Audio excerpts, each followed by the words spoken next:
es, Gilbert, y nosotros vamos a seguir reiterando el tema de la Semana Mayor y la prudencia, pero como hemos estado estableciendo durante esta Semana Santa, correcto, cada día en la lectura del Evangelio y hablar un poco del por qué, hoy a partir de la tarde empieza ya el proceso o los rituales que tienen que ver con la pasión, muerte y resurrección. Ya la iglesia a partir de hoy cambia la celebración de la liturgia y se va justamente a esto, a las conmemoraciones. El día de hoy, dentro del calendario litúrgico, se tiene como la consagración o la institución de la Eucaristía. La Eucaristía es como decir la misa, pero en la celebración de la palabra. Un día como hoy, según la simbología del calendario litúrgico, se instituye la Eucaristía. Y dentro de esta Semana Mayor se presenta el lavatorio de los pies. Recuerden que ayer estuvimos hablando de que Jesús en la lectura decía que anunciaba a quién lo iba a entregar, lo que había pasado con Judas Iscariote, que se juntaba con los sumos pontífices para venderlo por unas 20 monedas de plata, entre otras cosas. Hoy, en ese ámbito de la misma última cena, se da el lavatorio de los pies, donde Jesús lava y enjuga los pies de los discípulos y les va narrando lo que va a pasar en el proceso de esa Pascua que se celebra comiendo los ácimos, los panes preparados sin levadura en esta época de esa era antes de Cristo, porque todavía no era una época de Cristo, fue después de él, de su muerte, que cambia completamente nuestra historia, aún antes y después. La única persona en la historia del planeta, de la humanidad, que ha dividido al mundo en todo, antes y después de él, fue Jesucristo. Y voy a leer el Evangelio del día que da la primera carta de Juan, capítulo 13, del 1 al 15.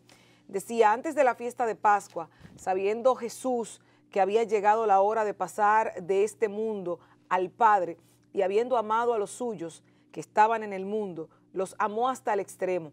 En el transcurso de la cena, cuando ya el diablo había puesto en el corazón de Judas Iscariote, hijo de Simón, la idea de entregarlo, Jesús, consciente de que el Padre había puesto en sus manos todas las cosas, y sabiendo que había salido de Dios y a Dios volvía, se levantó de la mesa, se quitó el manto y tomando una toalla se la ciñó. Luego echó agua en una jofaina y se puso a lavarles los pies a los discípulos y sacerdotes con la toalla que se había ceñido.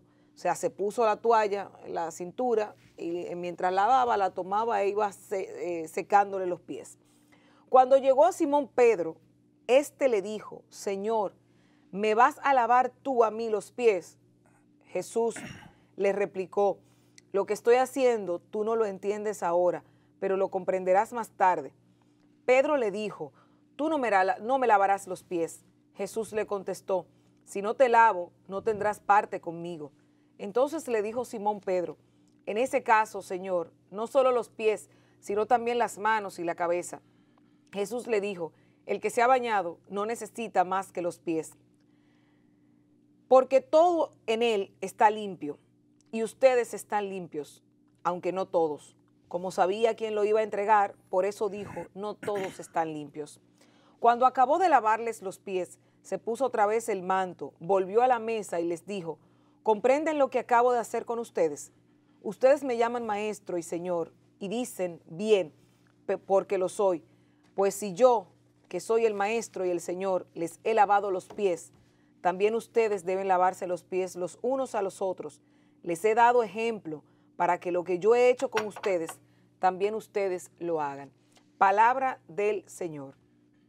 Tremendo Gloria a ti, mensaje. Señor Jesús. Totalmente. El Tremendo Hijo de mensaje. Dios en la tierra se convierte tal vez en la figura más humilde y se ciñe una toalla y se va a lavarle los pies a Pedro, a Simón Pedro, al que le dijo: Pedro, tú eres Pedro, y a ti te daré las llaves de mi iglesia, en ti edificaré mi iglesia.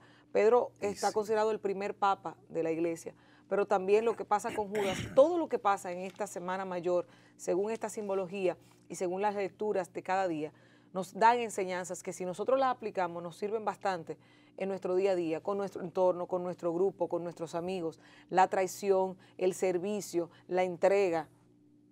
Todo esto es muy importante. Por eso creo que es trascendental que el pueblo dominicano tenga esa cercanía a la palabra. Y la Biblia, cuando usted no la ve con un sentido religioso, sino con un sentido tal vez filosófico o científico, usted tiene mucho que aprender de ella.